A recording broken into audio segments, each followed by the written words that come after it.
Yeah, and that's the reason why, moral decision has been, is being pushed as a, very strong reason why this decision was taken. Sort of last couple of questions. We're going to expand our coverage as well. Tomorrow, all of us here in the newsroom have been counting on, the big story. One of the big stories being that Adani becomes this huge flashpoint in Parliament tomorrow. My question to you is, politically speaking, this decision has been taken by the Adani Group. Does this decision by the Adani Group in some way take the sting out of the opposition's plans to, somehow ambush the government and sort of storm parliament? Does it strengthen, the, Adani Group's own stand and kind of take the sting out of the opposition's attack, in your view? I think, Shiv, you're right. It probably will be seen as a move that Mr. Adani and the Adani Group has got the moral courage and gumption to return 20,000 crore to shareholders, and that's not a small amount. In the interest of the shareholders, it is definitely a shareholder-friendly move in that sense, given the current scenario of the Adani pack and the stock, Adani Enterprises stock. Okay. So I think to that extent, it will be a positive move, and it will protect in some form, the negativity around it. Okay, sort of stay with me. Also with us is Managing Editor, Business Today TV, Siddharth Zarabi, whose team has, broken all of the stories on the big Adani coverage right here on India Today. Siddharth, your first opening comments on this decision that's been taken by the Adani Group. They've also spoken to your team just a short while ago, Siddharth. Well, I'm sure that a lot has been said on this, so I'm not sure where I'm coming in on this debate. But look at it from a purely financial perspective. 3,276 rupees was the upper band, and at that price today, the price was 34% down in a matter of just one trading session after the FPO closure was announced.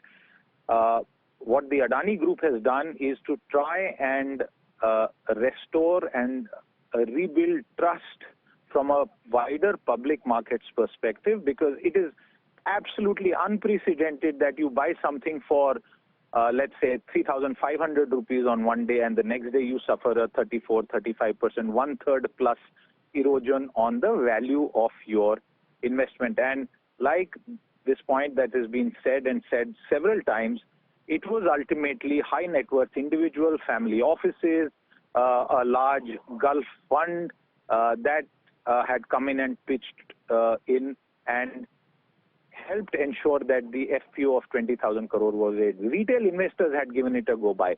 Therefore, from an institutional perspective, there was absolutely no other right thing to do in some ways, although the financial consequences of this, the market consequences of this, will perhaps come out. A lot of market participants know this better, and we don't know which way the markets will open and treat this bit of news.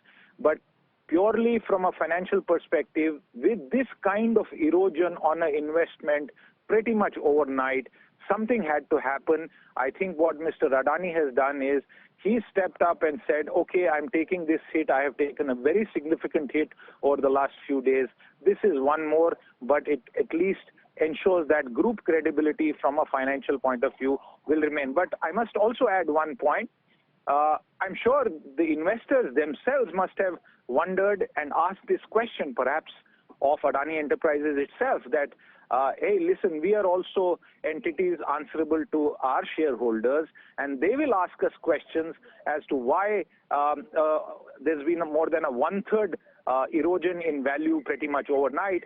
And a combination of all of those circumstances has culminated in this, as you described, moral stand taken as far as this FPO is concerned, Shiv. So Siddharth, Gautam Adani in the information that's been shared by Adani Group insiders with Business Today, he says, or they say, the withdrawal of this FPO won't impact existing operations and future plans. Is that largely accurate? We must distinguish between a company's operations, which is a function of its sales, its profits, or the lack of it, and a company's market value as determined on a stock exchange. We have sometimes seen that share prices do not reflect the fundamental true value of a company. Many share prices languish despite the company is doing very well in financial terms and vice versa. So I would say that at a time of unprecedented lack of clarity and a black swan event in some ways for the markets, we must put this in two different baskets. The operational parameters, the ongoing businesses, the customer profile. Just for an example, and again, this is only in response to your question, Shiv, and I'm trying to think of a response. The group owns Mumbai Airport. The operations of Mumbai Airport haven't stopped. Flights are landing, taking off passengers, and the revenue that accrues from flight operations is coming in.